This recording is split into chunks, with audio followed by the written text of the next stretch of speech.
Voici 3 bâtiments emblématiques de Abidjan que tu peux visiter. Je commence par le bâtiment le plus emblématique de la ville, la pyramide. Construite au début des années 70, résolument moderniste et de style brutaliste, elle était à l'époque le symbole du miracle ivoirien. Elle est à l'abandon depuis les années 2000 et sa visite est aujourd'hui un vrai urbex. Il faut donner un petit billet au gardien pour qu'il t'amène au 12e et dernier étage. Plusieurs projets de réhabilitation ont été proposés au cours des années. Le dernier en date présage une transformation en musée d'art. On croise les doigts. Lors de notre passage, l'extérieur a fait l'objet d'une appropriation par plusieurs artistes pour le bonheur de nos photos. Puis direction la cathédrale Saint-Paul, construite sous la demande du premier président post-indépendance, Félix Houphouët-Boigny. L'ensemble fait 4500 m² et peut accueillir jusqu'à 4500 fidèles. Elle est ouverte tous les matins au public, alors n'hésite pas à y faire un tour.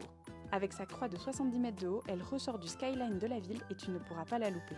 Et pour finir, on part faire un tour dans le grand complexe de l'Hôtel Ivoire.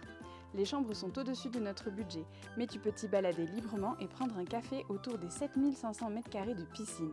Rien que ça. Il est construit en 1963 pour être un édifice de prestige et attirer les touristes du monde entier. On l'appelait à l'époque le village ivoire et tu y trouvais même une patinoire. C'était l'un des plus luxueux hôtels d'Afrique.